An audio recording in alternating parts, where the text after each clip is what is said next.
Pourquoi plusieurs étudiants, souvent remplis de qualités, de compétences et de talents, arrivent ici en France pour poursuivre les études et, au lieu de briller de par ces compétences-là, se retrouvent à échouer aussi bien sur le plan scolaire que professionnel? Je me suis posé cette question pendant plusieurs années car j'estime que tout comme moi, vous avez dans votre entourage un frère, une sœur ou une connaissance qui, lorsqu'elle était encore au pays, était très brillante, mais arrivée ici, c'est devenu la catastrophe. Laissez-moi vous dire que après avoir passé quelques temps ici, je commence à comprendre quelles sont les raisons qui justifient ce changement. Tout au long de cette vidéo, nous allons voir ensemble 4 raisons qui justifient l'échec des étudiants étrangers ici en France. Donc, si ça t'intéresse, je t'invite à regarder cette vidéo jusqu'à la fin pour pouvoir toi aussi prendre la route qui te mènera vers le succès. Si tu es nouveau sur cette chaîne, sache que je publie chaque semaine au moins une vidéo qui t'aidera à assurer ton intégration en France ou alors dans un autre pays d'Europe, mais aussi tout un tas de vlogs et astuces qui te seront utiles à ton arrivée ici. Donc pour ne rien manquer, il te suffit tout simplement de t'abonner et d'activer la cloche de notification. Allons-y. Selon moi, le premier facteur qui est à l'origine de l'échec de plusieurs étudiants étrangers ici, c'est le fait de ne pas s'intégrer. Quand je parle d'intégration, ce n'est pas ici seulement le fait d'avoir des amis. Non, non, non, mais c'est aussi le fait de pouvoir s'adapter à la culture et à la morale française. Je vais prendre un exemple simple. Quand je suis arrivé ici, il y avait plusieurs difficultés à être compris par mes professeurs, dont à tout moment ils me demandaient de me répéter parce qu'ils n'arrivaient pas à cerner mon accent. Et c'est ainsi que j'avais alors des mauvaises notes sur toutes les épreuves orales. Mais avec le temps, j'ai pu m'adapter à leur manière de parler et à leurs différentes expressions. Et c'est ainsi que j'ai pu améliorer mes notes aux oraux. Contrairement à d'autres qui ont préféré garder leur accent et ne pas s'adapter en fonction des différentes situations. Donc c'est très important de pouvoir s'adapter à la culture, peu importe le pays où vous allez, c'est très important. Donc quand il va falloir même trouver un emploi, peu importe la beauté de votre CV, et les compétences qui sont inscrites dessus. Si lors de l'entretien, le manager constate que vous n'avez pas peut-être certains traits peut-être de la culture française ou vous avez des difficultés à communiquer, il sera difficile pour celui-ci de donner une suite favorable à votre candidature. Donc, peu importe, je ne parle pas seulement de l'expression ou du style vestimentaire, mais de beaucoup d'autres choses. Cherchez vraiment à vous imprégner de la culture française sans toutefois vous dénaturaliser. Donc, c'est vraiment très important. Le deuxième facteur qui est à l'origine de l'échec de plusieurs étudiants étrangers ici, c'est le fait de prioriser les petits jobs au détriment de leurs études.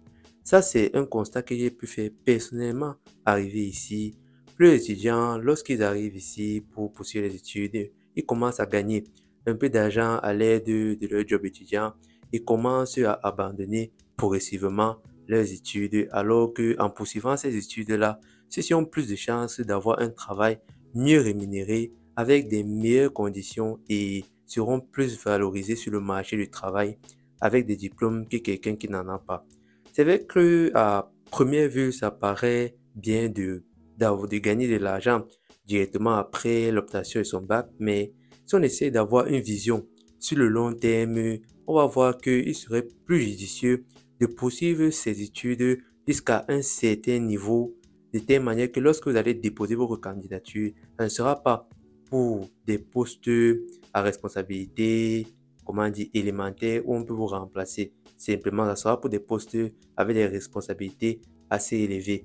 Donc, négligez, vous pouvez facilement gérer aussi bien vos études et avancer petit à petit de telle manière que vous avez aussi bien de l'expérience à travers vos différents jobs, mais vous évoluez aussi en termes scolaires avec les diplômes. Donc, c'est vraiment très important. Ne négligez pas ce fait. Et comme on dit souvent, le 1 euro que tu veux recevoir aujourd'hui peut être 1000 euros demain.